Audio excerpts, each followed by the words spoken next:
सत्संगत जी, प्यार से कहना दान निरंकार जी। सभी दूर दूर से आए और उद्देश्य मन का ये यहाँ क्यों है, तो बात वही कि इस परमात्मा, इस ईश्वर के प्रेम के लिए सभी यहाँ इकट्ठे हुए हैं।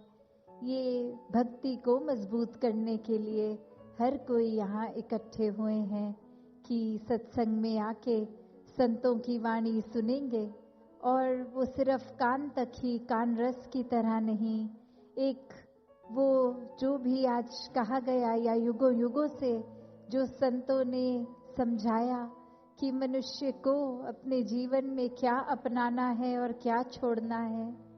अक्सर ये बात मन में आ जाती है हर एक के कि हमें अगर बहुत ही उत्तम बनना है तो सिर्फ त्याग ही करते जाना है, पर ये मार्ग प्रेमा भक्ति का तो सिर्फ ये नहीं कह रहा कि त्याग करते चले जाओ हर चीज का, नहीं, ये एक बैलेंस की, एक संतुलन की, एक मध्य मार्ग की बात है कि अपने अंदर अच्छाइयों को डालते चले जाएं और बुराइयों का त्याग करें।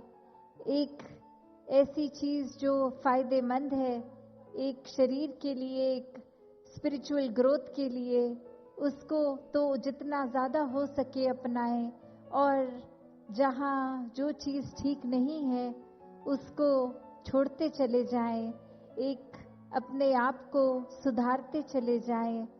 और फिर ये सुधार कैसा, ये कोई एक टेम्परेरी सुधार नहीं कि आज 6 अच्छी बातें सुन ली, उसको लागू किया, या फिर जहाँ लगा कुछ नजरें हैं, कुछ इंसान हैं, ये कमरा भरा हुआ है, तो एक अपने आप का इम्प्रेशन ऐसा देना है कि हमारे अंदर देखो कितनी अच्छी ये 6 बातें हैं।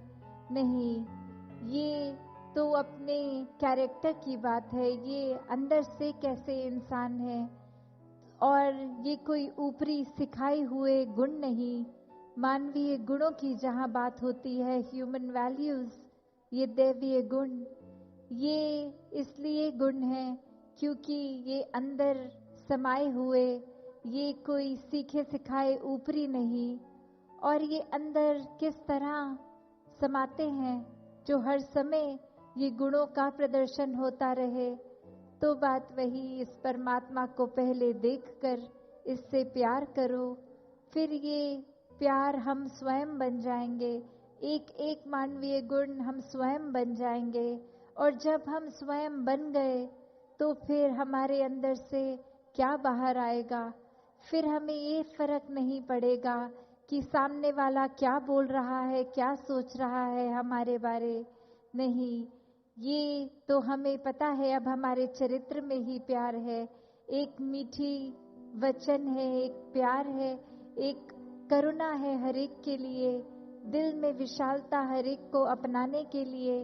तो भले कोई कुछ भी करता जा रहा है हमारे साथ, हमें एक अंदर से रवैया, ये अंदर से खुद ही दूसरे के प्रति एक अच्छाई ही है जो बाहर आएगी।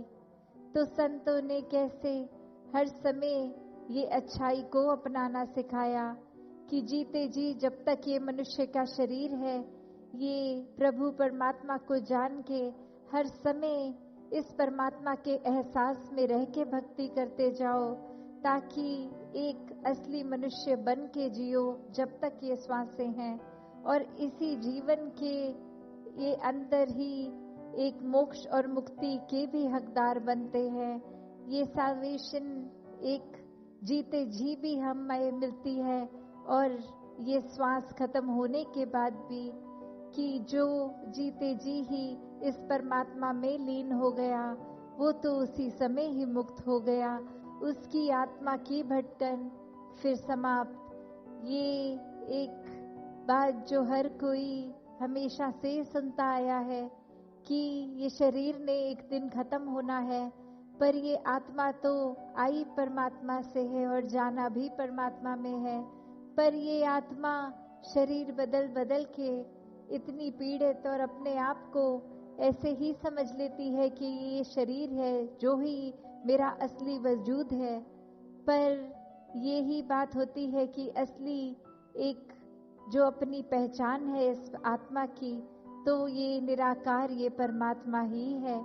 और ब्रह्म ज्ञान द्वारा ये एक हकीकत जब पहचान जाती है आत्मा, तो एक आनंद की, एक सुकून की, ये भक्तिमय पूरे विश्वास के साथ ये जीवन की यात्रा चलती जाती है। और फिर ये परमात्मा से एकत्व स्थापित हो जाता है कि ये कोई भी हम जब सिचुएशन में होते हैं तो उसमें परमात्मा को डालकर अपने आप को परमात्मा का हिस्सा ऐसे एकमिक होके जब अपने आप को देखते हैं, तो ये एहसास होता है कि ये एक है, ये हम दो नहीं हैं। ये परमात्मा में जब हम एक समा गए, तो फिर वो आइडेंटिटी, वो एंटिटी एक ही बन गई। फिर वो दो अलग नहीं रहे। जैसे अक्सर हम सूफी गीत या कहीं और भी ये बहुत अक्सर रेपिटेटिवली सुनते भी हैं कि ये जो प्रेम का ये जो रूहानी रिश्ता है, ये एक से लेकर एक तक ही है, क्योंकि फिर कोई वो लवर और बिलवड में फर्क नहीं है कि जो प्रेमी है वो भक्त और जिनसे प्रेम है ये परमात्मा। तो ये कोई फर्क नहीं रह जाता जब ये प्यार ही प्यार बन जाता है।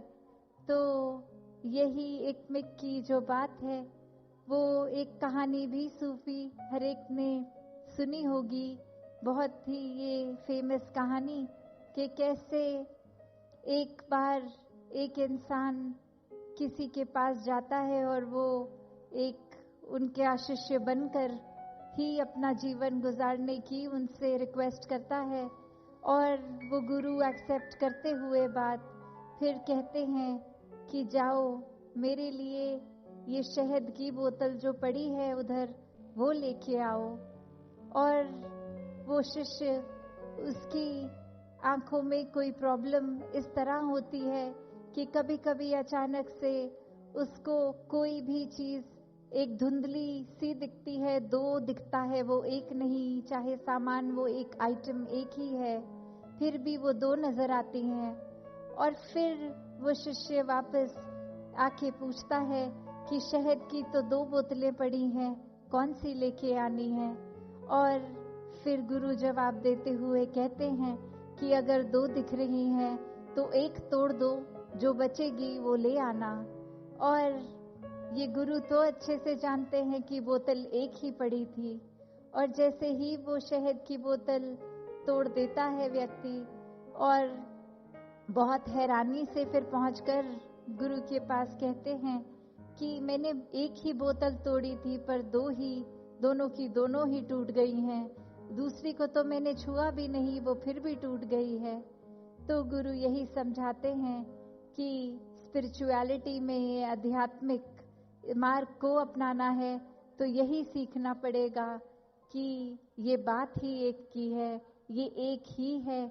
चाहे हमारा दिमाग, ये हमारा जो भी सोसाइटी ने अक्सर कुछ ना कुछ मान्यताएं डाल दी हैं अंदर, उनसे ये भ्रम पैदा हो जाता है कि इस परमात्मा के अलावा भी कुछ है। ये माया रूप संसार ये एक से ज्यादा है, नहीं, हर एक में परमात्मा ये एक ही है। चाहे कैसी भी मान्यता हो, कोई भी कल्चर से बिलोंग करते हो, कहीं पे एक वो सोसाइटल डिफरेंसेस हो या फाइनेंशियल एक डिफरेंसेस हो, पर बात वही कि हर एक में, चाहे ये अनगिनत लोग, हर एक में फिर भी एक ही है ये परमात्मा। और जब इस एक परमात्मा से प्यार होगा तो पूरे संसार से फिर ये एकत्व बन जाएगा। तो जब प्यार ही सब कुछ बन जाएगा, तो ये प्यार का दर्जा तो सभी ने सुना है, किस तरह एक परमात्मा के समान प्यार का दर्जा है। Love is God, God is love. तो ये प्यार हर तरफ ही है, इस परमात्मा ने वो कैपेसिटी भी हर एक को दी है, तो ये प्यार बन के प्यार ही फैलाते जाए और दासी समा ना लेते हुए इन्हीं शब्दों से अपनी वाणी को विराम देगी। सत्संगत जी, धन निरंकार जी।